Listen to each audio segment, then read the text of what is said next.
Ito, Hans, meron tayong pictures dito ni na incoming President Rodrigo Duterte and incoming Vice President Leni Robredo. Una muna, ang ating Pangulo. Ayan, Yes, anong tignan natin ang masasabi mo? face ng ating magiging Pangulo. Ang pinaka-prominent po sa kanyang face is sa kanyang nose.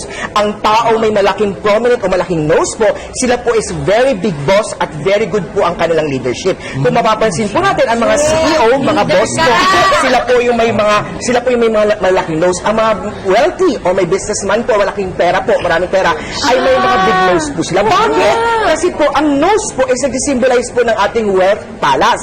Ang nose is also where our authority, leadership is also seated. So the nose palace is very important. So sa mga tagapanood po natin, dapat po yung nose natin, hindi po maganda na may mga nose piercing kayo o pinapabutas yung noses, lalagyan nyo ng ikaw po.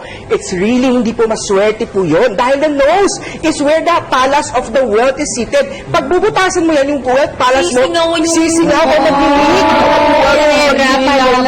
Yun po yun. Also, ang prominent po sa ating magiging Presidente Duterte po is kanyang ears. Ang kanyang ears is very long at very big po. Ang mga long and very big ears po, ito po nag-signifies po na may good life po siya at long life ang kanyang ears. Hindi lang ears is long sa kanya, ang kanyang earlobe o yung lower ear po niya is very big din po. Ito yung tinatawag natin na Buddha's ear. Ang may mga Buddha's ear, ito po nag-symbolize po ng prosperity. Ang ibig sabihin, magiging prosperous po yung presidente po natin. Ito po yung nag-symbolize po sa ating bansa po na magkakaroon tayo ng prosperity, maraming pera, maraming business opportunity, maraming trabaho sa everyone. Importante po na ang magiging mukha ng ating magiging presidente po is auspicious. Ang isa pang prominent na pwede natin tignan sa mukha natin magiging president or Presidente Duterte is kanyang eyebrows po is medyo manipis or thin eyebrows.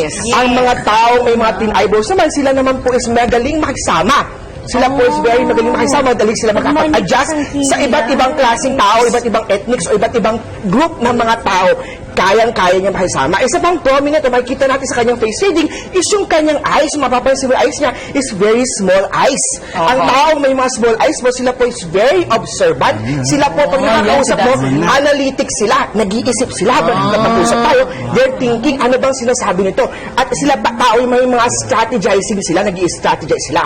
Also, isa pang prominent sa ating Presidente Duterte po is his chin. Ang chin na nakikita natin is very long chin or very established. Malaki po yung chin niya. Okay, ang mga tao may mga chin at their old age, after the year of 70 years old and above, they will have a very strong o magandang life po.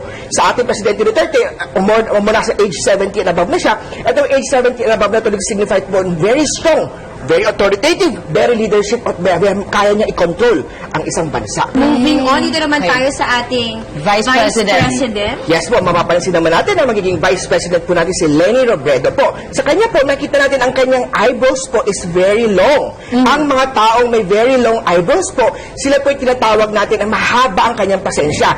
Very understanding and can listen to people. Makikipaghalubila sila, magaling sila makipag-socialize, magaling sila makinig sa ibang tao at magaling sila maghanap ng solution. Also, isa pang problem sa kanya is yung kanyang eyes naman ngayon is very big. Unlike sa ating Presidente Duterte, medyo small siya. Ito naman sa kanya, kay VP po natin is malaki po yung eyes niya. Ang mga tao may malaking eyes po, ito po symbolize, sila naman po is madali nila nakikita ang mga possible solution. Long term sila mag-isip. Mahaba, malayo na iisip nila.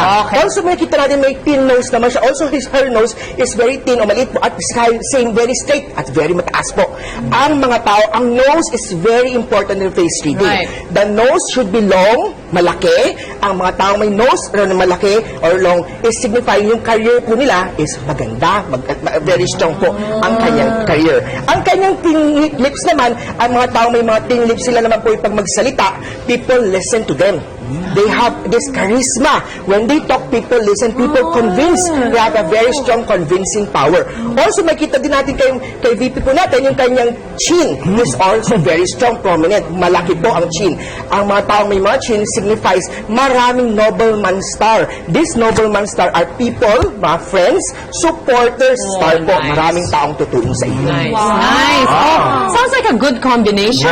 Yes po. Diba? Magandang combination ng chart President, ng dalawa. Vice President, fantastic. What an amazing